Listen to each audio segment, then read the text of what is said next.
మన రాష్ట్రంలో మీ అందరికీ తెలుసు, తెలంగాణ పోలీసు కూడా చివరికి ఆంధ్రప్రదేశ్లో గంజాయి ఆపుకోగలిగితేనే మేము ప్రశాంతంగా ఉండగలుగుతాం తెలంగాణలో అని వారు మన ప్రాంతానికి దాడులకు వస్తే ఆ పోలీసులపైన దాడి చేయించారు. ఆ రోజున సీనియర్ ఆఫీసర్లు, రాజకీయ నాయకులు ఎక్కడికక్కడ ప్రజల్ని చైతన్యపరచాలని ఒక ప్రయత్నం చేస్తే ఎవరన్నా విన్నారా, ఆగారా చెప్పండి?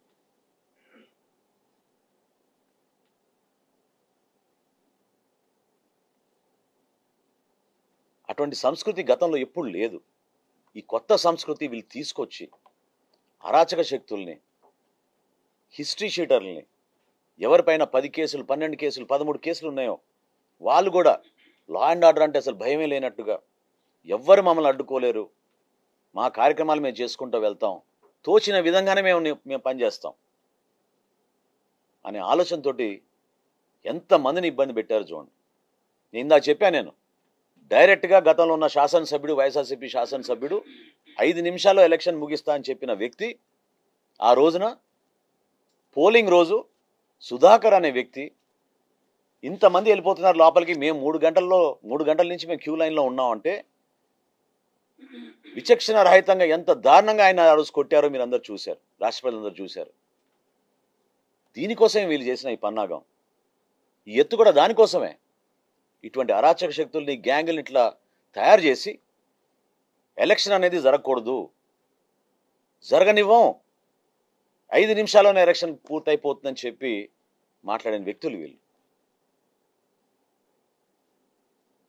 అంటే ప్రశాంతమైన వాతావరణంలో మన రాష్ట్రాన్ని మన అభివృద్ధి పందాలో నడిపించాలని, సంక్షేమంలో ఎక్కడ లోటు ఉండకూడదని గౌరవ ముఖ్యమంత్రి గారు, గౌరవ ఉప ముఖ్యమంత్రి గారు పవన్ కళ్యాణ్ గారు అందరం అహర్నిశలు కృషి చేసి ఒక మంచి వాతావరణం తీసుకొస్తే ప్రభుత్వాన్ని మనం ముందు తీసుకెళ్తామని ఒక ప్రయత్నం చేస్తున్న తరుణంలో కావాలని ప్రాంతాల్లో వచ్చి చిచ్చులు పెడుతున్నారు. కావాలని అనవసరంగా ఇటువంటి అరాచక శక్తుల్ని పోషించడానికి కోసం చేస్తున్న ప్రయత్నం ఇది. దయచేసి రాజకీయాలు దీనికోసం వాడబాకండి. జగన్మోహన్ రెడ్డి గారు కూడా ఆత్మ పరిశీలన చేసుకోవాలి. ఒక కుటుంబాన్ని పరామర్శించడానికి తప్పు లేదు, నో ఇష్యూ ఎట్ ఆల్. కానీ ఒక పార్టీకి అధినేతగా దీని వెనక ఉన్న నేపథ్యం, బ్యాక్గ్రౌండ్ తెలుసుకోకుండా మీరు తీసుకున్న నిర్ణయాన్ని గురించి మీరు ఆలోచించాల్సిన అవసరం ఖచ్చితంగా ఉంది. ఒక ప్రశాంతమైన వాతావరణం లాంటి తెనాల్లో గత 5 సంవత్సరాల్లో వాళ్ళు కొత్తగా తీసుకొచ్చిన సంస్కృతి ఏంటి, ఏ విధంగా నడిపించారు, ఎంతమంది ఇబ్బంది పెట్టారు?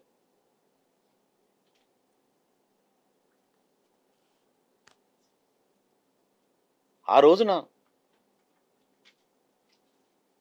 విశాఖపట్నంలో పవన్ కళ్యాణ్ గారితో పాటు మేము అందరం ఉన్నాం. గంజాయి నిర్మూలన గురించి ఉత్తరాంధ్రలో ఒక ఆపరేషన్గా చేద్దామని చెప్పి ఉన్నతాధికారులు, పోలీసులు ఆ రోజున ఎక్కడ పడితే అక్కడ గంజాయి పొలాల్లోకి వెళ్ళి నిప్పులు అంటించి ప్రజల్లో చైతన్యం తీసుకురావడానికి ప్రయత్నం చేస్తే అధికారులను ట్రాన్స్ఫర్ చేసేశారు. ఎలా మర్చిపోతారు రాష్ట్ర ప్రజలు ఈ విషయాలు?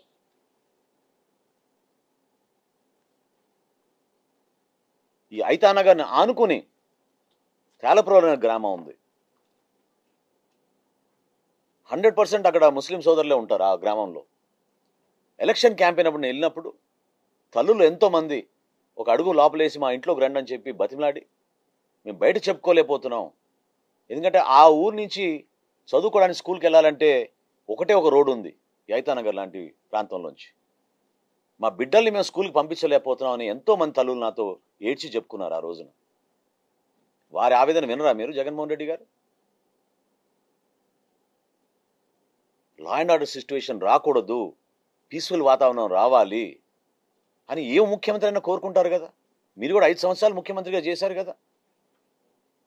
పోలీస్ యంత్రాంగానికి ఆ విధమైన ఇన్స్ట్రక్షన్స్ ఇచ్చి ప్రతి ఒక్క పౌరుడు ధైర్యంగా తన పని తను చేసుకునే విధంగా యంత్రాంగాన్ని ఉపయోగించాలి. కానీ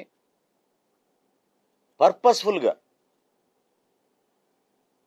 ఒక కొత్త వాతావరణం సృష్టించడానికి వీళ్ళు చేస్తున్న ప్రయత్నాన్ని ఖచ్చితంగా మేము ఖండిస్తున్నాం.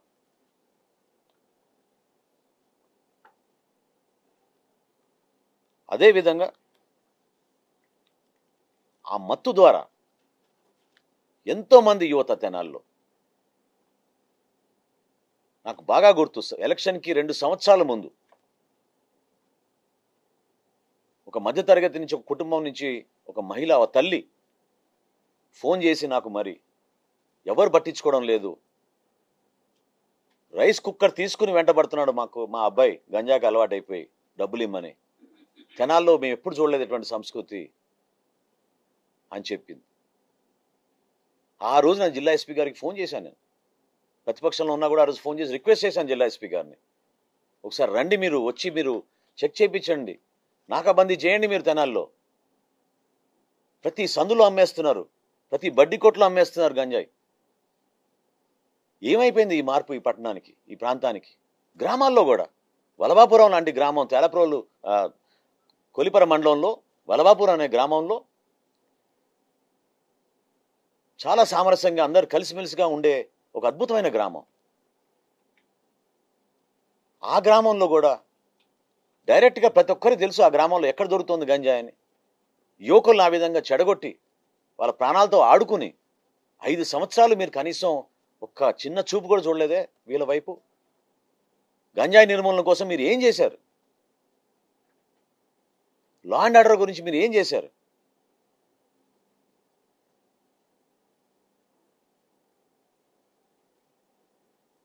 ఎక్కువ శాతం తెనాలి ప్రజలు ఈరోజు కోరుకుంటున్నారు, దయచేసి మీరు రేపటి రోజున అక్కడ వచ్చి పర్యటనకి మీరు ప్రజల్లో మళ్ళీ ఇంకోసారి అనవసరమైన రాద్ధాంతం సృష్టించి, ప్రజల మధ్య విభేదాలు సృష్టించి, కులాలతో మతాలతో ఏం సంబంధం అండి లా అండ్ ఆర్డర్ మెయింటైన్ చేసుకునేటప్పుడు? అటువంటి ఆలోచనలు మీరు విరమించుకోవాలి. సమాజంలో చీలిక చేయడానికి కోసం, తద్వారా రాజకీయ లబ్ధి పొందడానికి కోసం గతంలో ఇదే వైఎస్ఆర్సీపీ ప్రభుత్వం కోనసీమలో ఏ విధంగా అలజడి సృష్టించిందో మీ అందరికీ గుర్తు చేయాలి. ఈ సందర్భంగా ఎక్కడైనా ఊహించామా మనం? అమలాపురంలో ఏ విధంగా వర్గాల మధ్య చిచ్చులు పెట్టి రాష్ట్రం అంతటా ఒక సంచలనం సృష్టించి ప్రజల్ని భయభ్రాంతులు గుర్తు చేసి, దేనికోసం? ఈ రాజకీయ లబ్ధి కోసమా? దీనికోసమా మనం రాజకీయ నాయకుల్లో మనకు కోరుకునేది? మన పదవులు రావాలి, కష్టపడి పనిచేయాలి, రాష్ట్రానికి దేశానికి మంచి పేరు తీసుకురావాలి, మన బిడ్డలకి ఉపాధి అవకాశాలు కల్పించాలనే ఆలోచనలు మీరు మానుకుని ఇటువంటి ఆలోచనల ద్వారా మీరు వెళ్తుంటే తెనాలి నియోజకవర్గ ప్రజల తరఫున ఎంతో ఆవేదనతోటి అక్కడ శాసనసభ్యుడిగా నేను మాట్లాడుతున్నాను ఈరోజు. దయచేసి ఇటువంటి ఎంకరేజ్ చేయబాకండి. ఈ రేషన్ డీలర్ల ద్వారా రేషన్ పంపిణీ చేస్తారు. ఈ రేషన్ డీలర్ల ద్వారా రేషన్ అక్రమ రవాణాను అరికట్టడానికి మీరు ఎటువంటి చర్యలు తీసుకుంటారు? మంచి పాయింట్. ఫస్ట్ నిన్న ఉదయం మేము తంబేసి రేషన్ ఇచ్చారు, సాయంత్రానికి లోడ్ ఎత్తి పంపించారు. అంటే అక్రమ రేషన్ తరలింపు, తంబేయడం, డబ్బులు ఇవ్వడం. నెక్స్ట్ వన్, ఈ పోస్ట్ మిషన్కి ఎలక్ట్రానిక్ డివైస్ వెయింగ్ మిషన్కి ఇంటరాక్షన్ లేకుండా ఈ పోస్ట్ మిషన్లో మాన్యువల్గా ఎంటర్ చేయడం, వాళ్ళకి నచ్చిన తూకం వేయడం, ఇవ్వడం. ఇవన్నీ కొంచెం ఎవిడెన్స్ ఉంది అడుగుతున్నాం. తప్పలేదు. కొన్ని ప్రాంతాల్లో, కొన్ని షాపుల్లో నెట్వర్క్ సరిగ్గా పనిచేయని ప్రాంతాల్లో కొంతవరకు ఇంకా అటువంటి కార్యక్రమాలు జరగవచ్చు. 29,760 షాపుల్లో మా సివిల్ సప్లైస్ డిపార్ట్మెంట్ నుంచి మేము ట్రైనింగ్ ఇచ్చాం, దానికి సంబంధించిన యంత్రాలు ఇచ్చాం. ఎక్కడైతే ఇంటర్నెట్ ఇబ్బంది ఉందో బ్లూటూత్ వాడమని చెప్పాం. వేయింగ్ మెషిన్కినో మీరు ఇందాక అన్నట్టు ఈపాస్ మెషిన్కి అనుసంధానం చేసుకునే విధంగా. అదే కాకుండా రాబోయే రోజుల్లో ఈ కార్యక్రమం నిన్నే మొదలుపెట్టాం కాబట్టి ఖచ్చితంగా ప్రతి బ్యాగ్కి మేము క్యూఆర్ కోడ్ పెట్టబోతున్నాం. At the same time cameras కూడా, సీసీ కెమెరాలు ఈ షాపుల్లో మేము ఏర్పాటు చేయబోతున్నాం. మీరు గమనించాల్సింది ఏంటంటే, గతంలో బఫర్ స్టాక్ నుంచి ఎంఎల్ఎస్ పాయింట్ నుంచి ఎండియు వ్యాన్లకి వెళ్ళేది. ఎండియు వ్యాన్లు, ఒక ఎండియు వ్యాన్ 3 షాపులకి సరుకు తీసుకునేవాళ్ళు. సో ఆ ప్రాంతంలో ఎవరికి కూడా ఎంత సరుకు తీసుకున్నారో, ఎక్కడ తీసుకెళ్తున్నారు అనేది లెక్క ఉండేది కాదు, తెలిసేది కూడా కాదు. కానీ ఈసారి ఖచ్చితంగా ట్రాన్స్పరెన్సీ ఉంటుంది, పారదర్శకతతోటి. ఆ ప్రాంతంలో ఉన్న ఆ సరుకు ఆ పర్టికులర్ రేషన్ షాప్లోనే స్టాక్ చేసుకుంటారు. కాబట్టి ప్రజలు కూడా గమనిస్తూ ఉంటారు. ఎక్కడైనా ఇటువంటి అక్రమ రవాణా జరుగుతుందనే విషయాలు వారి దృష్టికి వస్తే తప్పకుండా మీరు అక్కడ క్యూఆర్ కోడ్ అక్కడే ఉంటుంది షాప్ దగ్గర. క్యూఆర్ కోడ్లో మీరు స్కాన్ చేసి ఇమీడియట్గా మీరు మాకు మెసేజ్ పంపిస్తే తప్పకుండా మేము యాక్షన్ తీసుకుంటాం. డెఫినెట్గా దీని గురించి ఏ విధంగా దీన్ని అరికట్టాలనే ఆలోచనతోటే మేము కొత్త కొత్త విధానాలు మార్పులు తీసుకొస్తూనే ఉన్నాం. దానికి ఖచ్చితంగా మేము కట్టుబడి ఉంటాం. ఆ మార్పు చూపిస్తాం మీకు.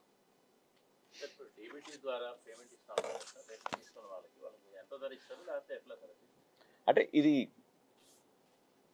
గౌరవ ముఖ్యమంత్రి గారు మొన్న మా కేబినెట్ సహచరులతోటి మంత్రులందరితో కూడా ప్రజల్లో ఉన్న ఆవేదన, ప్రజలు కోరుకుంటున్న విధానాన్ని మనం ఒకసారి క్షుణ్ణంగా పరిశీలిస్తే బాగుంటుంది, దానిపైన అధ్యయనం చేయమని కోరడం జరిగింది. భారతదేశంలో ప్రస్తుతం ఓన్లీ కేంద్ర ప్రభుత్వం పాలిత ప్రాంతాల్లో, ఆ పట్టణాల్లోనే, అది కూడా పాండిచేరిలో కొంతవరకు ట్రై చేశారు. ఇతర రాష్ట్రాల్లో ఇంకా ప్రవేశపెట్టలేదు, ఎక్కడికి వచ్చి జరగలేదు. సో దాని గురించి కొంచెం లోతుగా అధ్యయనం చేసి కొన్ని ప్రాంతాల్లో కొంతమంది మాకు రేషన్ బదులు మేము రైస్ తీసుకుంటాం అనే భావన వ్యక్తపరిచినప్పుడు సమగ్రంగా దాని గురించి సమాచారం తెప్పించుకున్న తర్వాత తప్పకుండా మేము కూడా పాలసీలో మార్పులు తీసుకురావాల్సి వస్తే ఆ రోజున తప్పకుండా మీ అందరికీ కూడా తెలియపరుస్తాం.